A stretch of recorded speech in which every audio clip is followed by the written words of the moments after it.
என் பேர் சுபிக்ஷா சரணி. நான் வந்து ஜேகேடிசி சிறு கராத்தே டூ இந்தியாவிலேருந்து போயிருக்கேன்.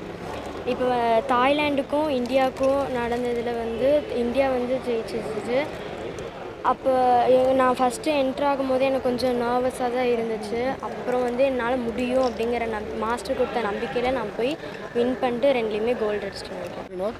ஆக்சுவலி நாங்கள் ஜேகேடிசி கராட்டே அகாடமி அப்படிங்கிற ஒரு இதில் இருந்து ஜேகேடிசி சிறு கராத்தே டூ அமைப்பு சார்பில் தாய்லாந்தில் நடைபெற்ற ஓப்பன் கராத்தே மேட்ச்க்கு பார்ட்டிசிபேட் பண்ணோம். இந்தியாவிலிருந்து மொத்தம் 80 குழந்தைகள் கலந்து கொண்டாங்க. நாங்கள் கோவை மாவட்டத்தில் சார்பில் 12 குழந்தைகள் தாய்லாந்தில் நடந்த கராத்தே டோர்னமெண்ட்டில் கலந்துக்கிட்டு மொத்தம் 18 தங்க மெடல்களும் 2 வெள்ளி மெடல்களும் 4 வெண்கலப் பதக்கமும் வென்று ஒட்டுமொத்த பெஸ்ட் பர்ஃபார்மன்ஸ் அந்த டோர்னமெண்ட்டோட பெஸ்ட் பர்ஃபார்மன்ஸ் அவார்டையும் நமது கோவை மாவட்டத்தை சேர்ந்த ஜேகேடிசி சிறு கராட்டே டூ மாணவர்கள் வென்று வந்திருக்காங்க. ஆக்சுவலி மோர் தென் 400 ஸ்டூடெண்ட்ஸ் வந்து அங்கே பார்ட்டிசிபேட் பண்ணாங்க. இந்தியா அண்ட் தாய்லாந்து இரு நாடுகளுக்குள்ளே நடந்த இது சர்வதேச போட்டி. இந்த போட்டி ஃபஸ்ட்டு டைம் அங்கே நடத்தியிருந்தாங்க. ஃபஸ்ட்டு டைம்லேயே நம்ம ஒரு நல்ல பர்ஃபார்மன்ஸ் கொடுத்து ஓவரால் ஒரு நல்ல பர்ஃபார்மன்ஸ் அவார்டு வாங்கிட்டு வந்தது தமிழ்நாட்டுக்கும் இந்தியாவுக்கும் கோவை மாவட்டத்துக்கும் பெருமையை சேர்த்துருக்கோம் அப்படின்னு நினைக்கிறப்ப எங்களுக்கு சந்தோஷமாக இருக்குது. எப்பவும் போல் எங்களுக்கு தமிழக அரசும் கராத்தே அசோசியேஷனும் சப்போர்ட் பண்ணிட்டுருக்காங்க. மீடியாக்களும் வந்து எங்களோட ஒவ்வொரு அச்சீவ்மெண்ட்ஸும் குழந்தைகளோட அச்சீவ்மெண்ட்ஸை வெளியுலகத்துக்கு காமிச்சு மீண்டும் மீண்டும் எங்களோட முயற்சியை வெற்றி பெற்று அதை ஊக்குவிச்சிட்ருக்கிறாங்க. இந்த நேரத்தில் தமிழக அரசுக்கும் ஊடகத்துறை நண்பர்கள் எல்லோருக்கும் எங்களோட நன்றியை தெரிவித்துக் கொள்கிறோம்.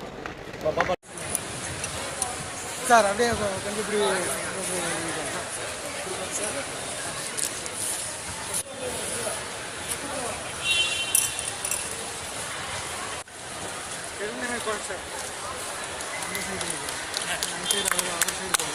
இங்கே பாருங்க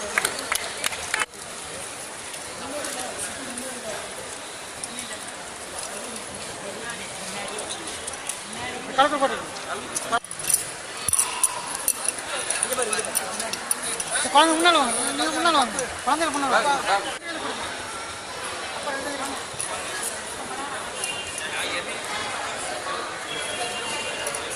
சார்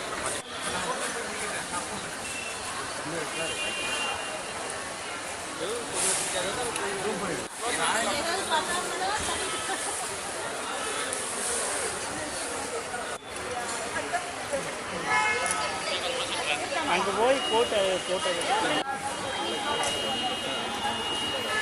நம்ம ரெண்டு சேர்த்து மேலே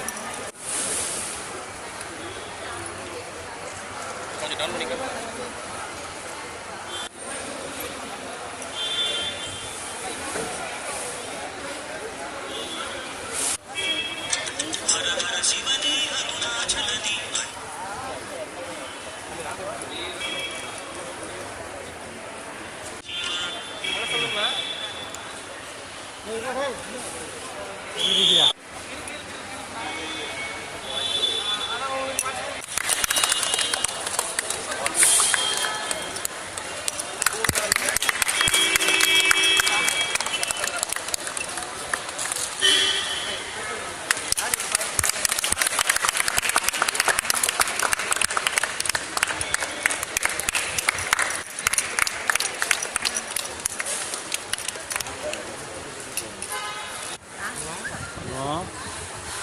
தங்கம் வாங்க தங்கம்.